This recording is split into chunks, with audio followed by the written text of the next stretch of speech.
All right, welcome everyone. I am the manager of the dev room and also presenting this talk. It doesn't mean that I selected my own talk, because that would be very easy.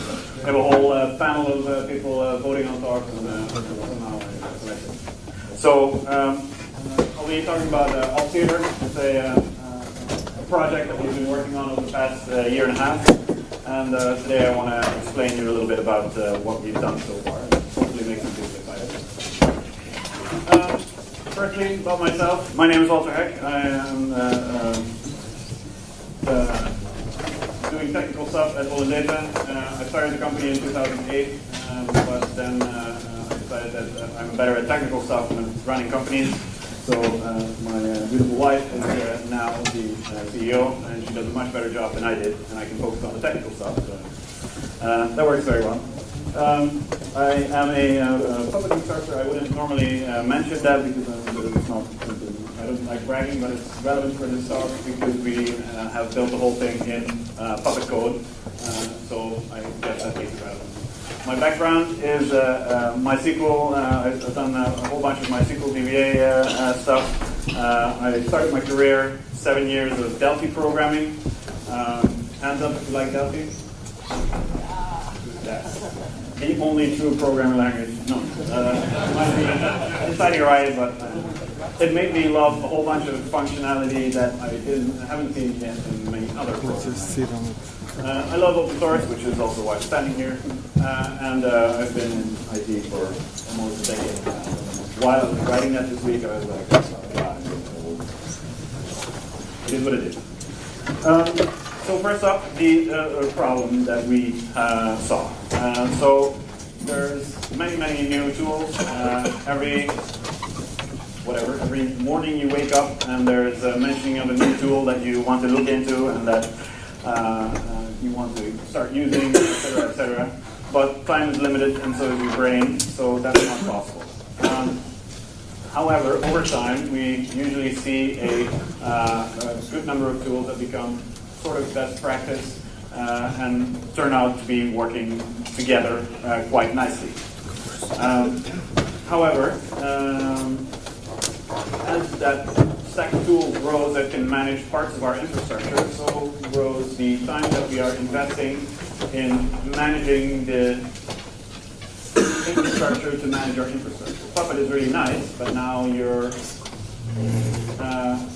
maintaining a Puppet master, and you need to put your code into some kind of version control. You're working with version control. You want to do some kind of linting, so you need to make sure that your code adheres to lint. All of this is all great, and it's all nice, and it delivers you good quality code, but it's all time that you're spending on not managing those web servers that run your company's front-end website.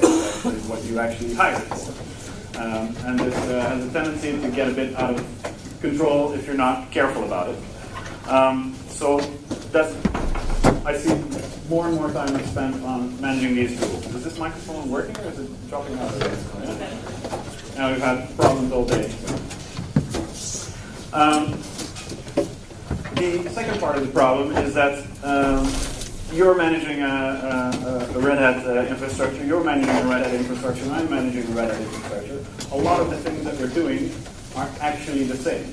There is not much difference between your, let's say, young mirrors and mine. Just that we want to keep it private and inside our company and on premise and all of these things, whatever your requirements are. But in reality, we're just doing the same work.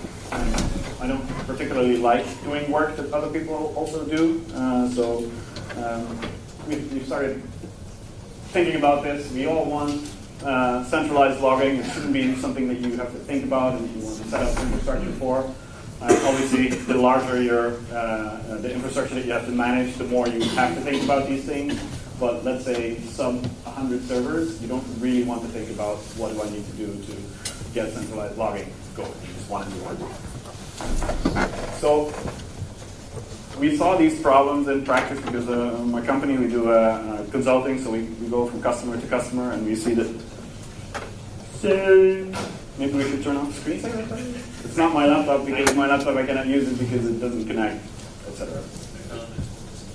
Ooh. Was that 7 minutes on the same slide? Yeah. Oh, We will see. I blabbered too much.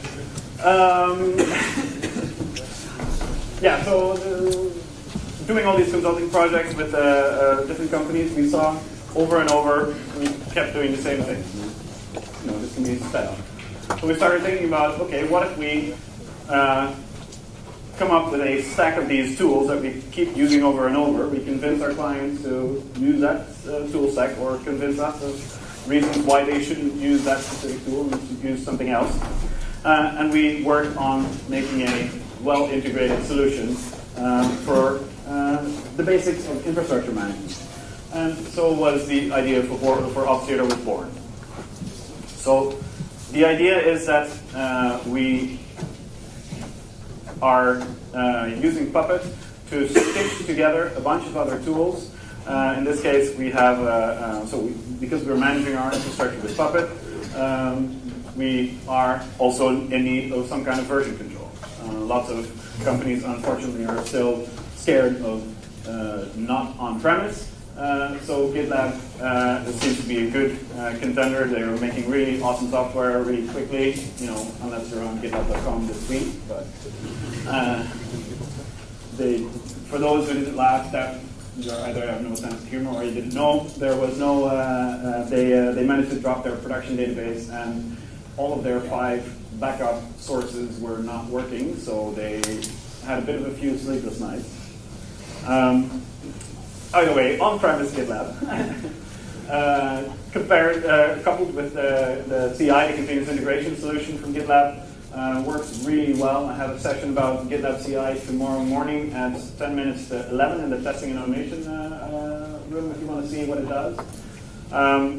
Then we have server monitoring, where we chose Isinga. Isinga is originally was a Nagios clone.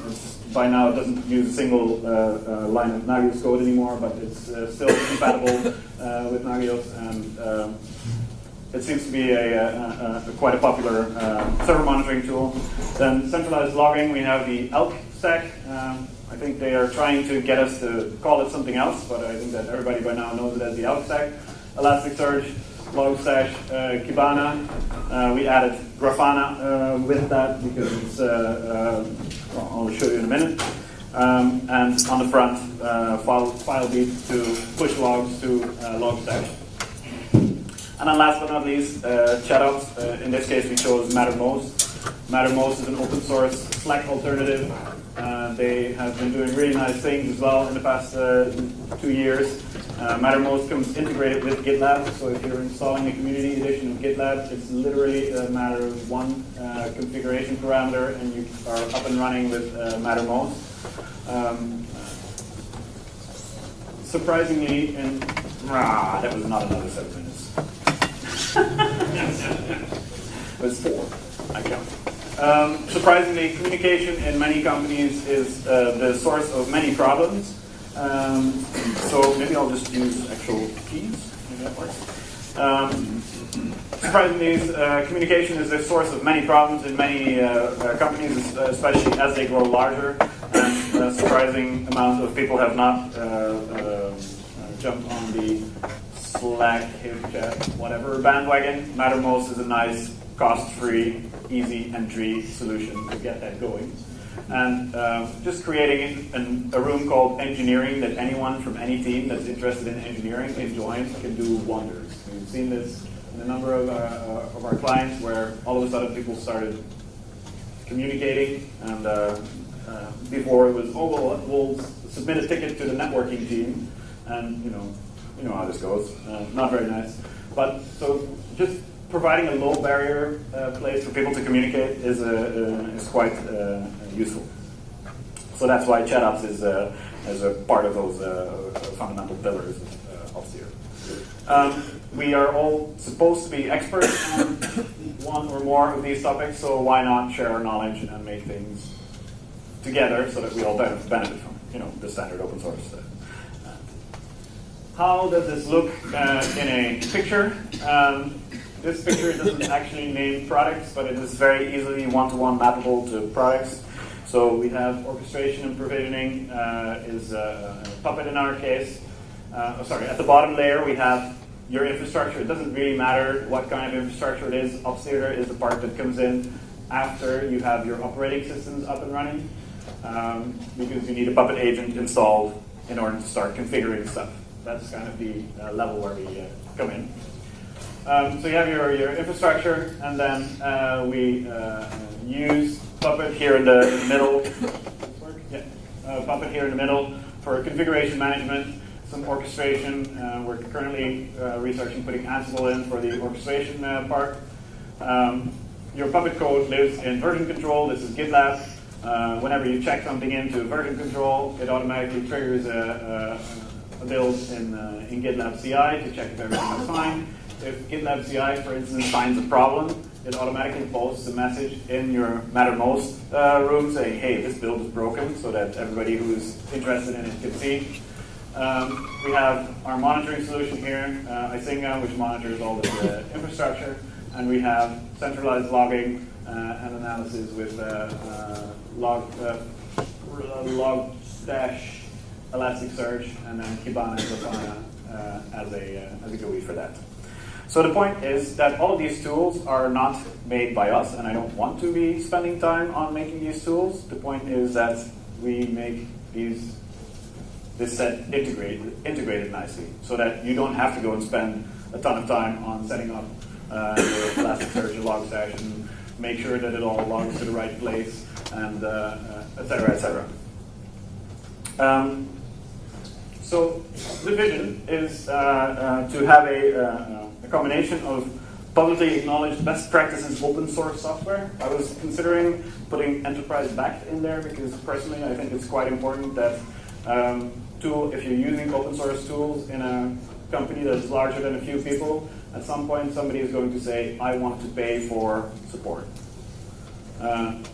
Regardless of whether you think that's a great idea, that is the reality, and therefore we see that the open source projects that have some kind of enterprise backing generally are more successful in the enterprise environments because people can go out and buy a check mark in a box. So we use all of these pieces of open software and we glue them together using Puppet so that it becomes easier to manage it all. I have a demo after the slides are up, but it's going to be a bit limited because the demo is running on my laptop and this is just SSHing into my laptop. But I'll show you as much as I can. So basically we're building an abstraction layer that hides or makes easier all of the things that you need to do that are not specific to your business. There's a few examples here. If you're pushing new code to GitLab, it needs to be tested by GitLab CI, and when that goes well or doesn't go well, a notification should go to a chat room, etc., etc. This is standard. It doesn't matter what kind of company you're in or what you're trying to do. This should not be something you need to think about setting up. And so goes for all the other items, and you can think of probably 100 more. I would even say that you can get to like 50% of all the stuff that you're doing is actually not specific or unique to your company. Think of it as building packages versus compiling software. Compiling software was the thing before, but then we figured out that package management is actually quite convenient and takes away a lot of hassle, so why not do the same on operations level? That said, who's this for and who's it specifically not for? If you want to use it, that's totally fine, but for infrastructures with less than 10 servers, it doesn't really make sense because as it stands now, with all of these pieces of software, you need about 4 to 5 virtual machines to run all of this. So if you have less than 10 servers to manage, then you can wonder whether that overhead actually makes any sense. Non-Puppet environments, if you're already using Chef or Ansible or Salt to configure everything, then probably replicating Obfuscator into your environment is going to be a lot of cursing and of discussable benefit. Pure Sun Cloud environments, if you're doing Amazon, for instance, the Amazon way, I like to call it, then Puppet is probably not your best tool of choice. and you can wonder whether you want to dive into the wormhole of trying to fit FOSDEM on Amazon. It'll run, and you can do it if you really want to, but I wouldn't say that that's necessarily the best tool of choice. And the last one, if you already have a fully implemented and automated environment, then it's probably also not very much used. On the other hand, if you have already used one or more of these tools, so I'm now consulting with a client, and they were already using GitLab, they were already using Nagios phone for monitoring, so it wasn't a very big stretch to start introducing the new tools one by one until we had the full FOSDEM stack there. Completely new environments, that's obviously where it becomes the most useful. Sorry. Completely new environments where there is nothing yet, that makes for an ideal candidate because then you can get up and running fairly quickly. And if you already have skills in one or more of these tools, then your life is going to be considerably easier because you don't have to learn a whole bunch of new technology very quickly. The current state of FOSDEM is we just released version 2 this week, which I'm very happy with. It was a while in the making, but we're there. You can check it out at FOSDEM.com, which will just redirect you to GitLab.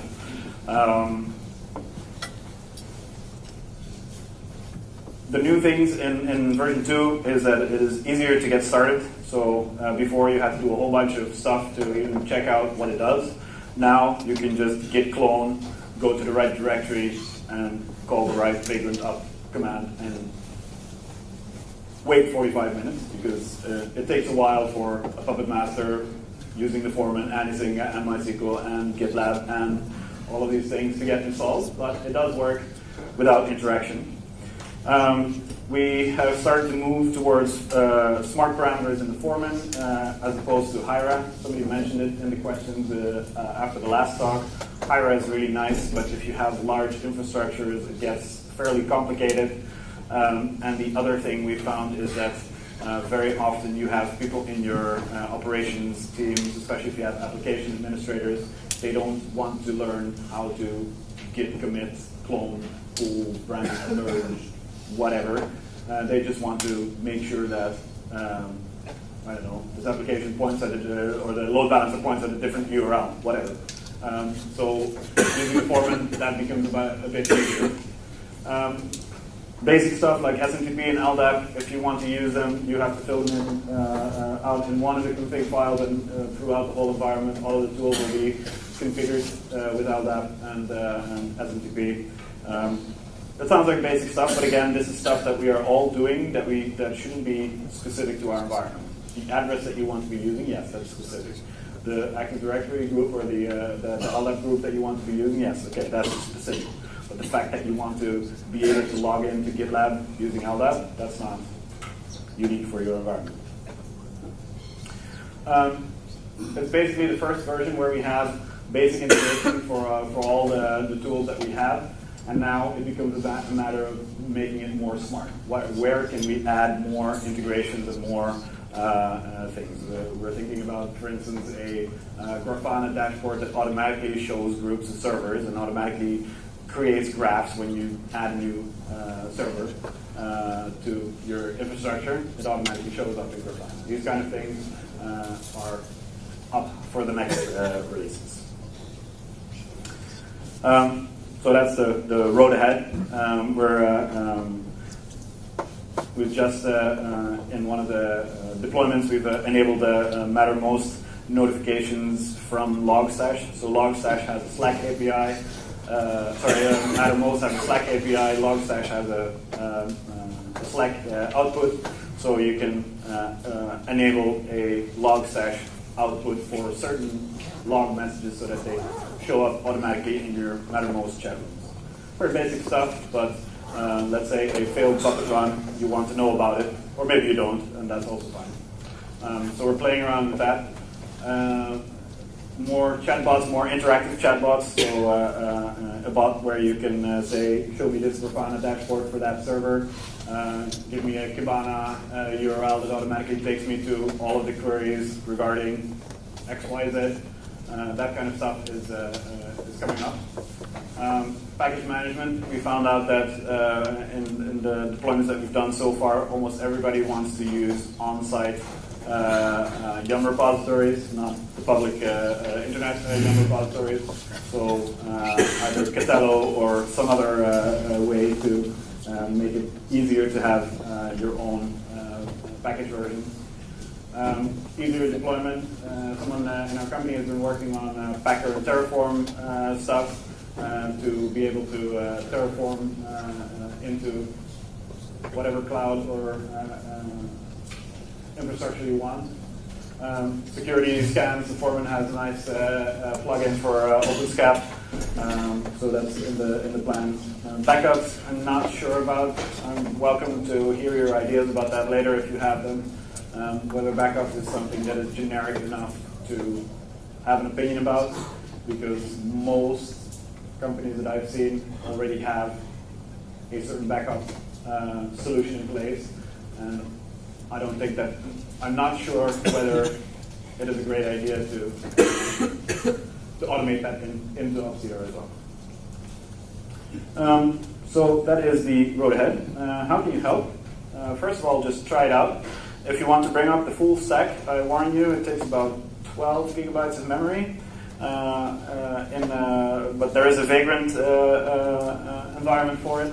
So if you go to gitlab.holodata.com/opseder, and then there you can find the instructions on how to get it working, up and running. Right now it's hosted on our holodata.com GitLab, and that is simply because it's still a fairly young and small project, and it doesn't make sense yet to have it hosted on its own. However, I would prefer to decouple Opseder from holodata.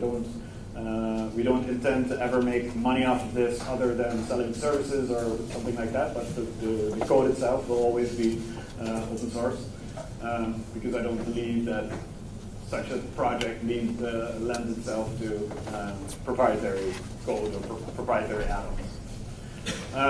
As to the functionality, if you are very skilled at Terraform, then please take a look at what is there now and see if you can improve it. There are some requests for being able to not use tool XYZ and be able to use tool ABC instead. So let's say that you want to be able to use Splunk instead of Elasticsearch, or you want to be able to use good old Nagios instead of Xinga. I want to make that possible, so if that's your interest, then please go ahead. Spread the word. The Opseder Twitter account, I created it yesterday because I realized there wasn't one, so the internet is full of conversations with it, whatnot. We need a website. I am not a web developer, and I will never be, so right now if you go to opseder.com, it just redirects you to gitlab.holodata.com/opseder. There was something else last week, but I decided that was so horrible that we just ditched all of it.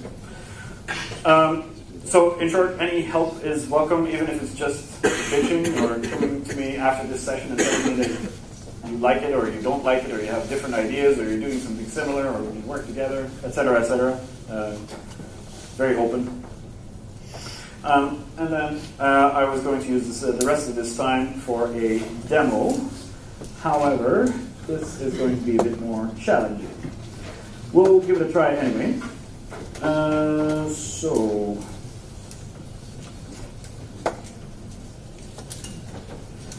What I have done is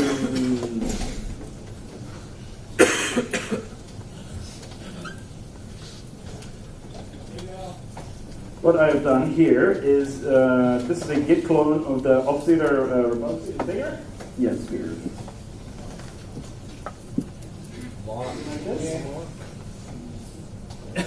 Can I edit the session? Make the background white.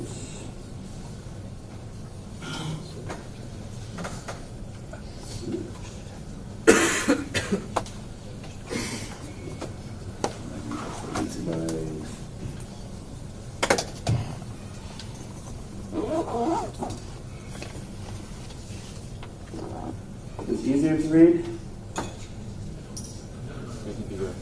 Except for the yellow. Let's make the yellow something else.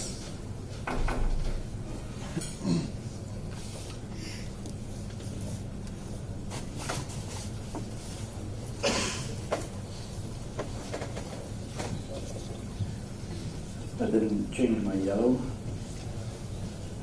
Well, either way, that's it.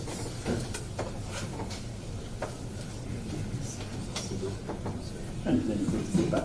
So right now I'm sitting in the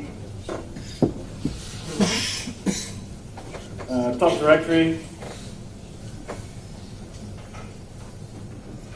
which has a bunch of stuff in it. So basically, the Obsidian repository as it is a Puppet control repository with some extra directories that have some extra stuff in it. Namely, here the deploy directory has a subdirectory for Packer, Terraform, and most notably Vagrant Oscar. Let me show you Vagrant Oscar a little bit. So Vagrant Oscar is quite nice. So if you see here, it's a plugin for Vagrant, originally developed by, I believe, the Puppet Labs support department to quickly create Puppet Enterprise environments. But it's very useful for a whole bunch of other stuff as well. So in our Vagrant environment, you will find a master. This is the Puppet Enterprise master, and we'll find the FOSS master. This is the Puppet Open Source master. Isinga instance, Elasticsearch, GitLab, MySQL. The Elasticsearch engine will also run Kibana and Grafana and Logstash. So it's quite busy. If you want to deploy this in a larger production environment, you're going to have to split it up, but all the Puppet code makes that easy. MySQL, and then we have 4 test machines, the PE client, the FOSS client, RHEL 7, RHEL 6, and an Ubuntu Trusty client. So right now we have a bunch of them running. However, normally you are probably used to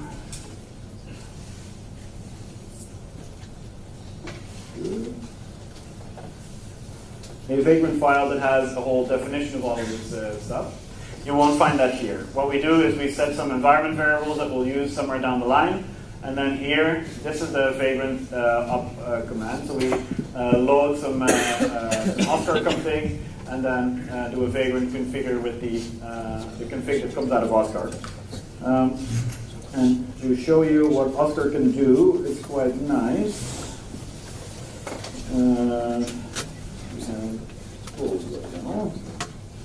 So in Oscar, you have 2 main files. You have a roles.yaml and you have a vms.yaml. VMs are the actual machines that you want to configure, and roles is a list of different roles that each VM can have. So we see here, for instance, a role for a Puppet Enterprise master, for a managed host, for different machines with different amounts of memory. So all this does, if I assign this role to a host, it gets 2 gigs of memory from VirtualBox, 1 gig of memory, etc. Down here, we have, this is all the code that is needed to turn a machine into an open source Puppet master, an enterprise agent, a Puppet agent that will register itself in the foreman, a RHEL 7 agent, etc., etc. So here we have all of our roles. They are small pieces of code. And then in our vms.yaml, we have VMs. So here you'll find, for instance, the definition for our FOSS master. We give it a host-only IP address so that it works in any network that you're in. We determine which box that needs to be deployed on this. So it's working on a CentOS 7.2 box at the moment. We give it a host name, and then these roles are the roles from the roles.yaml that I showed before. So this becomes quite nice because instead of having a bunch of repeated code in each machine only has a number of roles assigned to it. So you have here, for instance, our Elasticsearch machine needs to be registered with the foreman after it's up and running, but our Isinga machine also needs to be registered with the foreman. Instead of repeating that piece of code or putting it in an external script, we just do that here. Anyway, this Vagrant environment is mostly for development, so I won't go too deep into it. So, yeah, we have our Vagrant status. So we have our the whole stack up and running on that on this laptop here. The downside is that because I'm SSH'd into that laptop, I cannot actually show the web interfaces at the moment because they are running on a host-only VirtualBox here. But that said, I can show you something else, which is, let's say we want to add a new machine to this.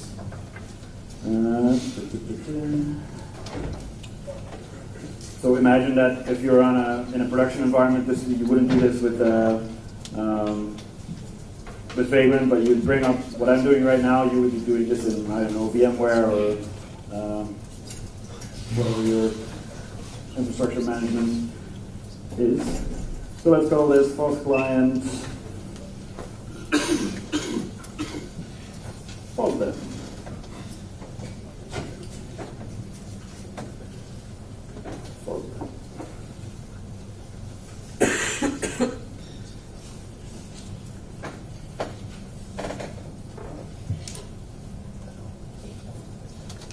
Now I can bring it up by saying FOSS client FOSDEM.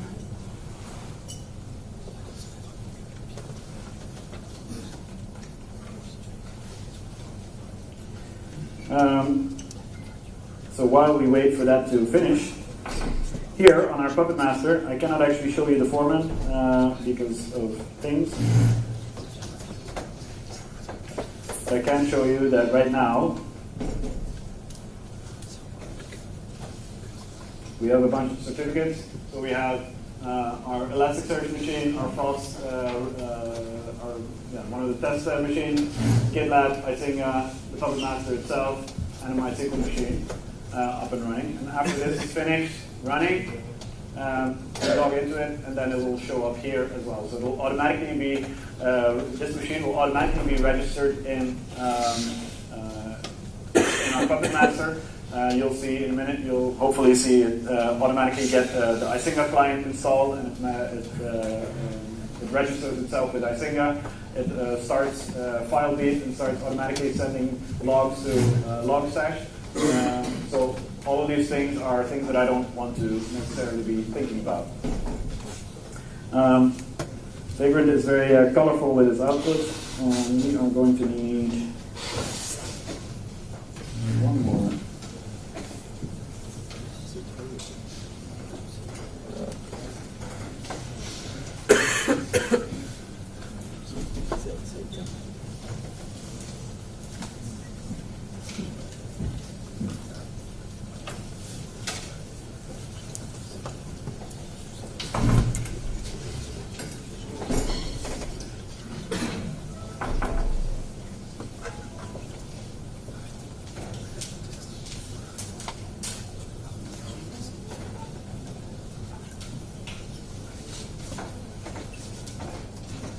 So one of the things that you see here on the right-hand side, where it says all of these machine names and it says updating hosts, this is actually a Vagrant plugin.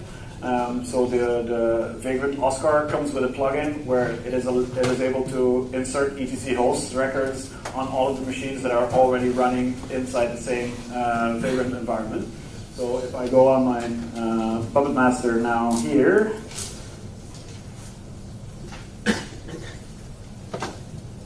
get etc hosts, we'll see FOSDEM.0VM here. Obviously, etc host is a poor man's DNS, so we wouldn't actually do this in a production environment, but this would be managed in your actual DNS environment. So we didn't want to make etc hosts part of Opstheater because it's really not best practices outside of anything else. Oh, I see. I kept the IP address the same. Let's see what happens.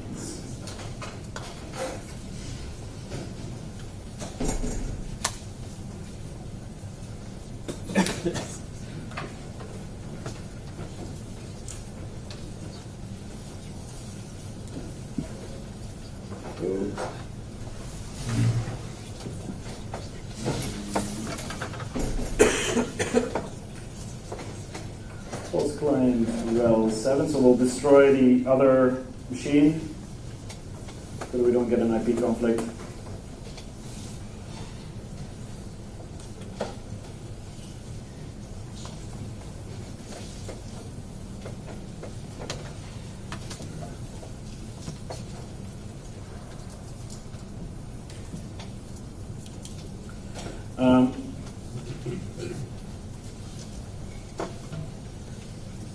So the way, I don't know if you're familiar with the way Puppet works, but in order to have things happen on one machine that you did on another machine, it requires what is called exported resources, and that means that a Puppet run has to happen on the first machine that is exporting its definition, and then it has another Puppet run has to happen on the other machine. In this case, we have our new client that runs Puppet, and after that has run Puppet, it exported the fact that it exists to Isinga, or to the Puppet master actually, and then when we run Puppet on the Isinga node, we will see automatically the node appearing.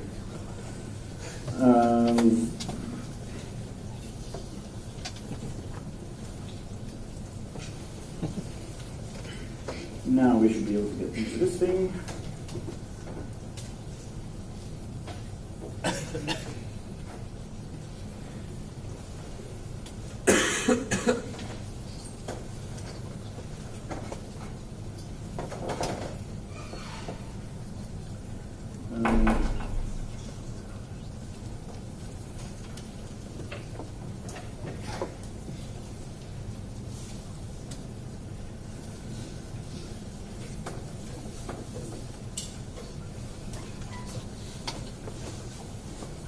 So as you see up here, at the very start of the Puppet run,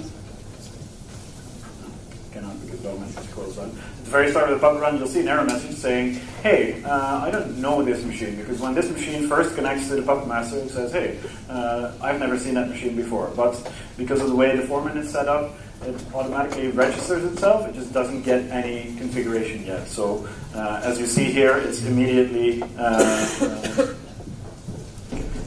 done configuring. All that it did is sync a bunch of plugins.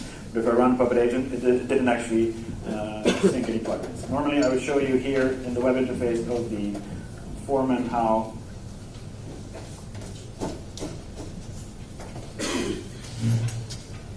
the machine shows up here.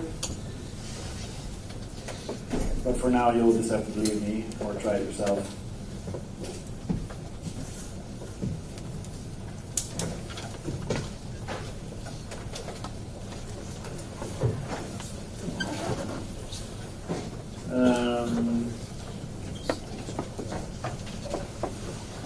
So now it's run once and it's made itself. The moment the Puppet report arrives at the Puppet master, the Puppet master knows of this machine. So if I now do Puppet cert, you'll see here the machine is registered. However, it doesn't get any configuration yet because I don't want that. I don't want random machines getting random configuration.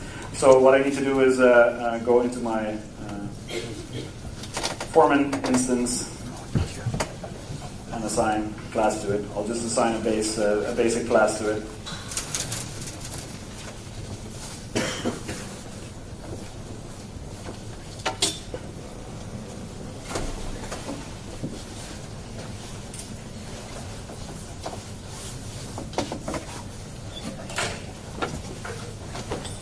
There. So I've assigned a standard class to it that comes with Obfuscator. It's a basic role that deploys Isinga agent and the file beat, etc., etc. So now you'll start seeing the machine getting configured with those specific classes. That'll take a little bit of time, and after that is done, we can also run the Puppet agent on the Isinga node, and then watch it appear from there. You got a question?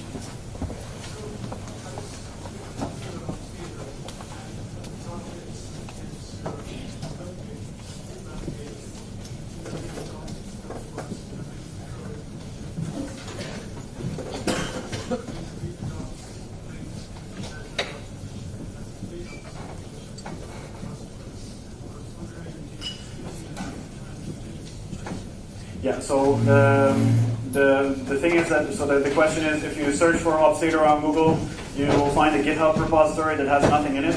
The problem is that we for a while we were hosting on GitHub, but then we thought to ourselves, okay, we are how to say that? Bringing out the message of Upstater, so we should eat our own dog food and host on our own stuff. And then for a while we were hosted on GitLab and mirrored on GitHub, but that is a total nightmare. I don't know if you've ever tried that, but it's a no-go. So ignore everything on GitHub. Everything lives on GitLab only, and there is documentation. Sorry? For that? What? No. He says it's there. Oh, maybe the Google link goes to a 404. It doesn't for me.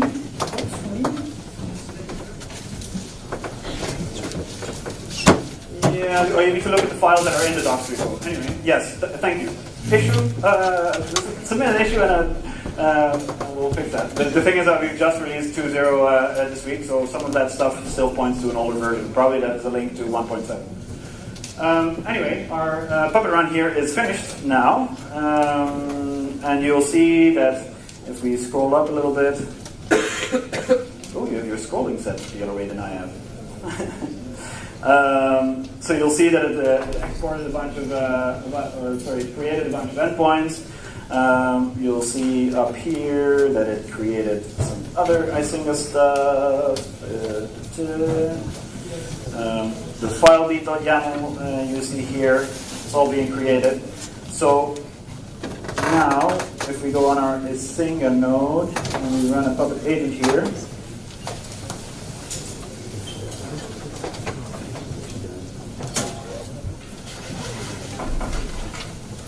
so by now you might be thinking, or some of you might be thinking, hey, but I have all of this stuff already, so what's the point?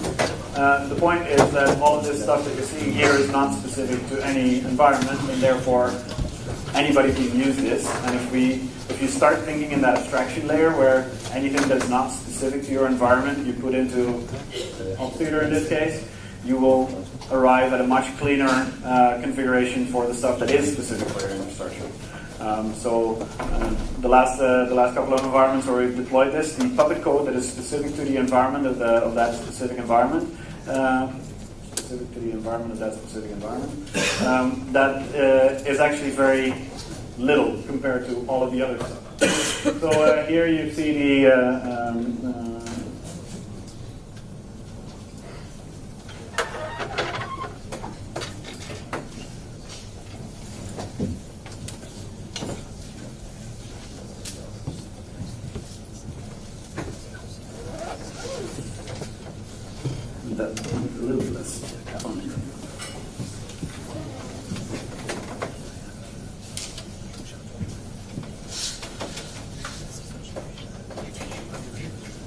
So you'll see here our FOSDEM has been created automatically. And the same goes for Icinga. It shows up in Kibana, its log, it starts putting its logs there. So if you look at the host itself,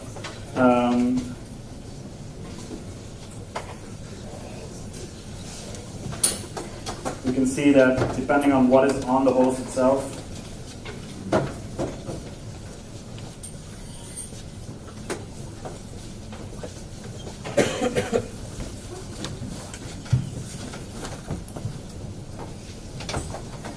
where is it?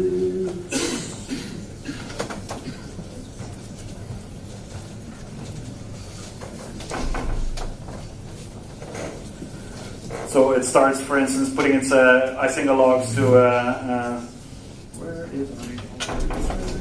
I really have to get used to this whole reverted. So you'll see prospectors for the Icinga logs, etc., etc. So it starts automatically sending a whole bunch of logs that you care about to FileBeat so that you can there start doing things. It has automatically created in the Grafana dashboard a data source for Elasticsearch and for InfluxDB. Icinga sends its data to InfluxDB so that in Grafana you can make you can make graphs with, coming from the data coming from Icinga and data coming from Elasticsearch, and as we go along, this will be more and more interesting.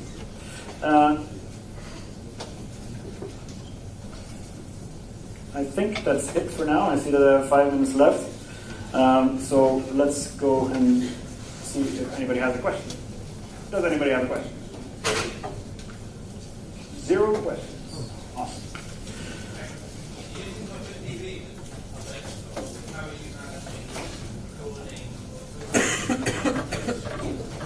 The question is what are we putting behind Puppet?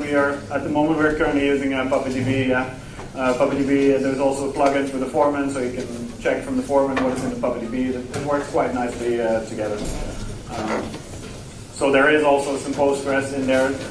Some of the plans involve also in pulling those parts separately to separate VMs if you want, so they become easier to manage. But for now, that's relatively standard, straight out of the box. One more question. Portability of a different operating system is a good question. So you saw that I brought up a RHEL instance. The FOSDEM image that I just brought up is a RHEL image. At the moment, we support Ubuntu, RHEL 7, RHEL 6, and Debian. But it's fairly easy to bring, because the servers themselves, they all run RHEL 7 at the moment, or CentOS 7 actually. But that's only the up-trigger server, so the GitLab, Icing, the Puppet Master, the MySQL instance. However, the servers that you manage with that, you can choose your operating system.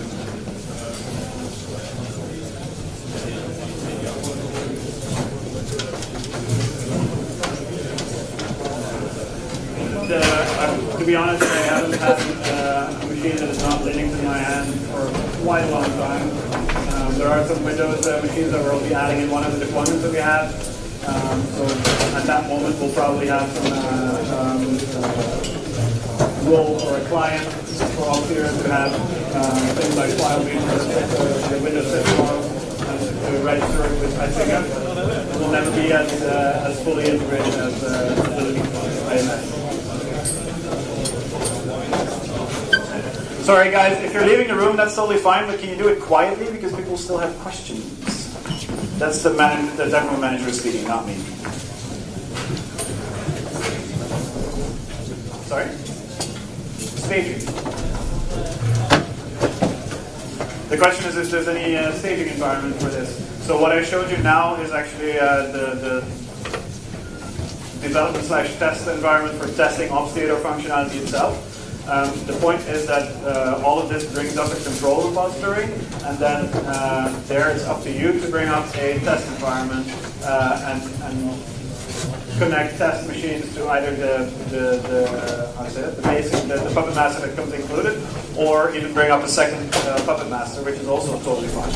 You can have a second machine that also has the same Obfuscator Puppet role or a False Master, and it will just get the same configuration. Do you have a question? Anyone else? No.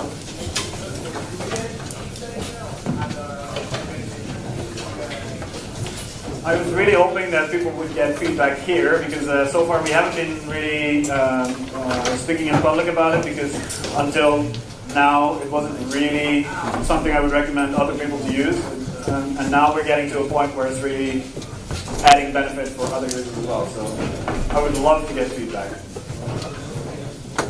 Thank you very much.